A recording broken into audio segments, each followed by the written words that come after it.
para ouvir algo da parte de Deus, porque nós acreditamos, e eu sei que cada um daqueles que estão ouvindo, eu creio que também acreditam assim, que nada é por acaso, né? Nada acontece porque tem que acontecer. Esse carro não parou aqui porque tinha que parar. Vocês não estão sentados onde estão ou em pé onde estão porque tinham que estar. Vocês poderiam estar em outros lugares, mas estão aqui nesse momento para ouvir o que será falado, né? E eu gostaria muito de falar um pouquinho da palavra nessa tarde, mas antes disso, o Senhor tem me chamado, me incomodado, para que eu cante um hino ao Senhor, para que eu louve ao Senhor também. Eu quero convidar você, todo aquele que estiver ouvindo nesse momento, que ouça, né? Este hino é um hino muito antigo, muito maravilhoso, e se vocês puderem observar a letra desse hino, eu agradeceria demais. Eu sei que Deus tem algo a falar com cada um de vocês. Quando você diz que não tem jeito, o Senhor chega e diz: estou aqui.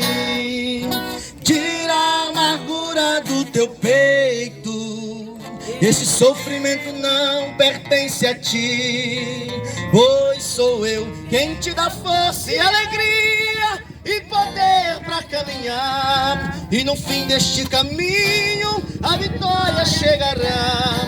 Sou Jesus, o teu amigo, sempre vou te ajudar. Ainda que teus inimigos se levantem, em meu nome cairão, e no fim desta batalha tu serás um campeão. Toma posse da vitória que eu entrego em tuas mãos. Sou eu e abri o mar vermelho para Moisés, e o povo a pés enxutos atravessei. Operando eu, ninguém impedirá. Sou eu e morri, mas ao terceiro dia ressurgi. Morri pelos teus pecados e não desisti. Tudo isso só pra te fazer feliz. Quando você diz que não tem jeito, o Senhor chega e diz: estou aqui. Tira a amargura do teu peito, esse sofrimento não pertence a ti, pois sou eu quem te dá força e alegria e poder para caminhar, e no fim deste caminho a vitória chegará. Sou Jesus, o teu amigo, sempre vou te ajudar. Ainda que teus inimigos se levantem, em meu nome cairão, e no fim desta batalha tu serás um campeão. Toma posse da vitória que eu entrego em tuas mãos. Sou eu e abri o mar vermelho para Moisés, e o povo a pés enxutos atravessei. Operando eu, ninguém impedirá.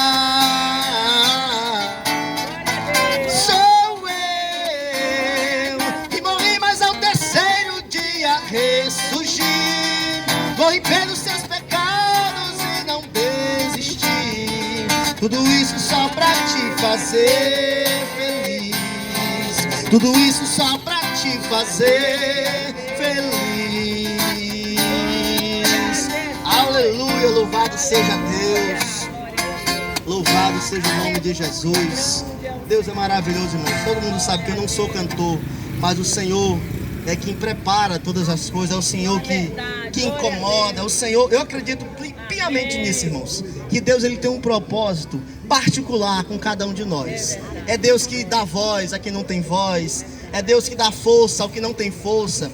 A Bíblia nos diz em Isaías que é Ele que dá vigor ao cansado, né? E levanta o que está caído, e dá força e vigor àquele que não tem mais nenhum vigor, aquele que não tem mais força para nada. É Deus que levanta, é Deus que abençoa. E Deus é tão maravilhoso que, como diz a letra deste hino, É Ele que nos dá força para a gente caminhar, para a gente continuar. É Ele que nos dá força para seguir o caminho que muitas das vezes é tão difícil, irmãos. E é justamente sobre isso que eu gostaria de falar um pouquinho aqui nessa tarde. Que a dificuldade, ela está nos olhos de quem vê. Isso é um ditado, é uma expressão muito antiga, né? Tem pessoas que olham alguns problemas e dizem, não, vai ser tudo fácil, já deu certo. Mas tem gente que olha e diz, é muito difícil, né? É muito difícil. Me permitam contar uma historinha bem simples, uma parábola muito antiga, né? Que existia um caminho, existia uma jornada que era muito difícil, muito longa, que todo mundo que tentava não conseguia, né? E certa vez, muitas pessoas tentaram e muitas pessoas desistiram, né? E certa vez, as pessoas ficaram abismadas, porque chegou um ser, né, que não ligou para nada disso. Olhou a jornada, olhou a dificuldade, olhou para tudo que as pessoas diziam, que ninguém nunca tinha conseguido, ninguém jamais teria chegado até aquele ponto, mas mesmo assim ele se pôs e disse, eu vou. E foi e chegou. Né? Maravilhoso, é uma história muito maravilhosa. Mas o que tem de mais nisso? O que tem de mais é que quando chegou lá, quando venceu, quando todo mundo ficou abismado com aquilo, foi saber o que tinha de diferente nele.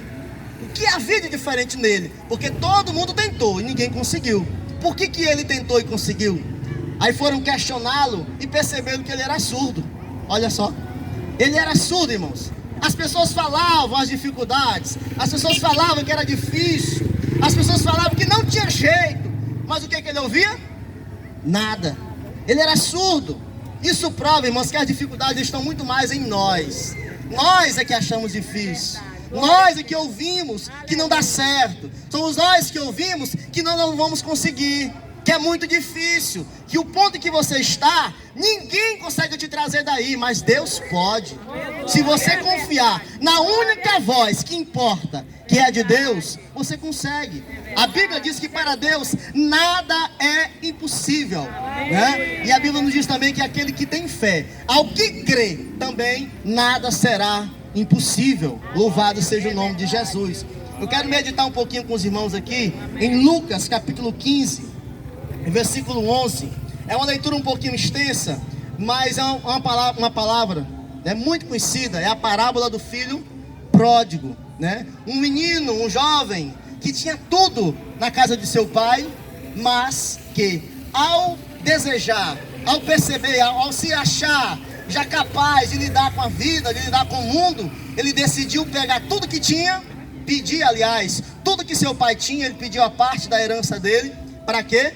Para cair no mundo e viver do jeito que ele queria, né? A Bíblia diz aqui no versículo 11, um certo homem tinha 2 filhos, e o mais moço, o mais novo deles, disse ao pai, pai, dá-me a parte da fazenda, ou seja, da herança, enfim, que me pertence. E ele repartiu por eles a fazenda. E poucos dias depois, o filho mais novo, ajuntando tudo, partiu por uma terra longínqua, longe, e ali desperdiçou a sua fazenda, vivendo dissolutamente, ou seja, do jeito que quis, da forma que achou melhor. Infelizmente, como diz a Bíblia, ele desperdiçou a oportunidade que teve. Irmãos, essa parábola, ela tem muito a nos ensinar. Todo o texto ela é um pouquinho longa, lógico que não dá para a gente ler tudo aqui, mas eu vou tentar resumir de forma muito básica. Nós lemos na palavra de Deus que esse jovem pediu a sua parte da herança, usou a parte da herança de forma dissoluta, de forma desregrada, de uma forma que não agradava a Deus, não agradava ao seu pai, ou seja, ele desperdiçou a oportunidade que tinha. E a Bíblia nos relata que um pouco mais à frente, ele vai entender que aquilo que ele tinha, aquilo que ele estava vivendo, aquele estado em que ele estava, não era a vontade de Deus. Não era assim que ele havia planejado. Não era daquela forma que ele tinha planejado quando ele saiu de casa. E isso, muitas das vezes, acontece conosco. Nós temos uma oportunidade riquíssima da parte de Deus, todos os dias, porque Ele nos dá saúde, Ele nos dá o alimento, Ele nos dá força, Ele nos dá tudo que nós quisermos. Se nós pedirmos, Ele nos dá. Porém, nós, na maioria das vezes, não fazemos bom uso daquilo que o Senhor nos dá.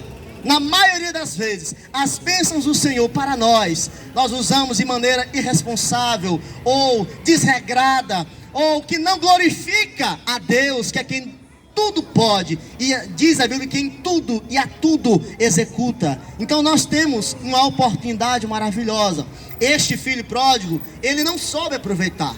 Pelo contrário, a Bíblia nos relata que quando ele perdeu tudo, ele foi trabalhar como empregado, e jogando a comida para os porcos, ele desejou comer a comida dos porcos. Foi nesse momento que a fome apertou de tal maneira que ele quis comer a comida dos porcos. Foi justamente nesse momento foi que ele caiu em si e percebeu que ele tinha tomado uma decisão, que ele tinha tomado um caminho que não era a vontade de ninguém, nem mesmo dele e nem mesmo de Deus. Ele estava num ponto que ele se achou indigno. Ele se achou indigno até de receber o perdão de Deus, a ponto que a Bíblia até relata que ele quis voltar para a casa do pai, mas não mais como filho, como meramente um empregado, porque ele não se achava nem digno de ser chamado mais filho do pai dele, por conta da atitude que ele tinha tomado. E nós vemos, irmãos, que ele voltou para casa, né? Mas o pai dele, ao avistar ele chegando de longe, porque é assim que Deus vê. Não pense em você que Deus te viu nessa tarde, que Deus se importou contigo nesse momento, que quando nós começamos a cantar, quando esse carro passou, foi quando Deus ouviu o que tu está passando. Não, pelo contrário, foi justamente por isso que de todas as ruas nós passamos por aqui. É porque Ele conhece, e não de hoje, mas de muito tempo, o que você tem passado. É justamente por isso que nós estamos aqui, porque quis Deus que nós estivéssemos aqui. Quis Deus que nós estivéssemos aqui falando estas palavras. Justamente por isso, porque a Bíblia nos relata que Deus nos vê, irmãos, e Ele nos vê de longe. Antes até que nós o vejamos, Ele já nos vê. E diz a parábola aqui, né, na palavra do Senhor Jesus Cristo, diz que o pai dele, quando viu o filho dele chegando, ele correu para encontrá-lo, para abraçá-lo. E o filho esperando, né, ser julgado, esperando ser jogado na cara dele a decisão errada que ele tomou. A Bíblia nos relata, aqui no versículo 17, ó. E caindo em si, diz: quantos trabalhadores de meu pai têm abundância de pão, e eu aqui pereço de fome? Levantar-me-ei e irei ter com meu pai, ou seja, irei ver meu pai, e dir-lhe-ei: Pai, pequei contra o céu e perante ti, já não sou digno de ser chamado teu filho, faze-me como um dos teus trabalhadores. Esse foi um momento, irmãos. Você pode sentir o que sentir, você pode passar pelo que passar, mas algo tem que vir, né? Algo tem que nascer daquilo que você passa. Às vezes as pessoas sentem a necessidade de Deus, às vezes as pessoas sentem a necessidade de se aproximar mais de Deus, mas não tomam uma atitude em relação a isso. E nós aprendemos a palavra de Deus que todo sentimento, irmãos, tudo que Deus nos faz sentir é por um motivo.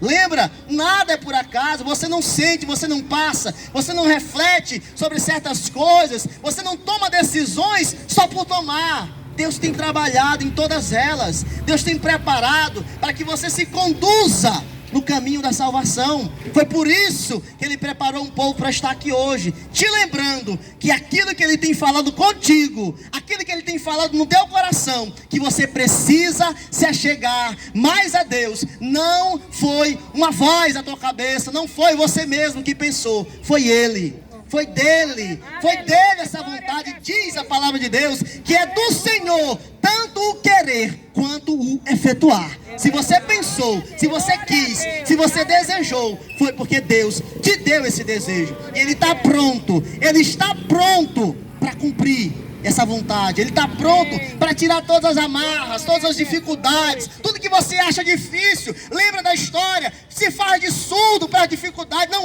ouve, tu não consegue, tu já fez muita coisa. Quem é você para aceitar? Não escuta nada disso. Ouça apenas uma voz que diz que não está perdido, como o hino que eu cantei. Foi Ele que abriu o mar vermelho. Foi Ele que todos os dias te deu força para continuar, para ficar de pé, para fazer o que ninguém julgou ser possível. Mas você está aí, está vivo. E é porque Deus permitiu, porque Deus abençoou. E aqui na história, voltando para a palavra de Deus, para nós encerrarmos, a Bíblia nos diz assim, ó: e o filho disse: pai, pequei contra o céu e perante ti, e já não sou digno de ser chamado teu filho. Mas o pai disse aos seus servos: trazei depressa a melhor roupa, vestilho, ponde-lhe um anel na mão e sandália nos pés, e trazei o bezerro cevado e matai-o. Comamos e alegremo-nos, porque este meu filho estava morto e reviveu, tinha se perdido e foi achado, e começaram a alegrar-se. Louvado seja Deus. Então Deus, ele tem pressa. Deus, irmãos, ele sabe exatamente como você está. A Bíblia não relata que o pai perdeu tempo perguntando por que o filho estava descalço, por que o filho não estava usando uma roupa que condizia com o padrão que ele sempre teve na casa do pai. A Bíblia não relata o porquê que ele estava... Não, a única coisa que o pai se preocupou foi em alimentar o seu filho, vestir o seu filho, calçar sandálias no seu filho e colocar um anel, até hoje, um anel de formatura, um anel de autoridade, é conhecido como autoridade, algo que mostra de longe aquilo que você é, com uma aliança, mostra de longe que você é casado, que você saiu, né, de um grupo de solteiros para um grupo de casados. E naquela época o anel simbolizava isso, uma autoridade, um respeito, uma honra. Então aquele que foi achado sem honra, aquele que foi achado descalço, aquele que foi achado sem as roupas adequadas, o Senhor transformou, o Senhor abençoou. Então da mesma maneira, Deus tem separado para nós algo diferente. Eu não sei, não posso saber se Deus não me disser aquilo que te impede de vir a Jesus. O que importa, e o que a Bíblia diz, e eu acredito nisso, é que nada nos separa do amor de Deus. É o que a Bíblia diz em Romanos 8:31 em diante, que nada pode nos separar do amor de Deus, porque quem deu o próprio Filho por amor de nós não nos negará nada. E é isso que Ele tem feito. Ele nos dá saúde, Ele nos dá força, nos dá vestes, Ele nos dá alegria, Ele nos dá tudo que nos faltar, desde que você deseje isso, desde que você atenda ao chamado do Senhor. Amém? Então eu agradeço a Deus pela oportunidade, em nome do Senhor Jesus. Amém.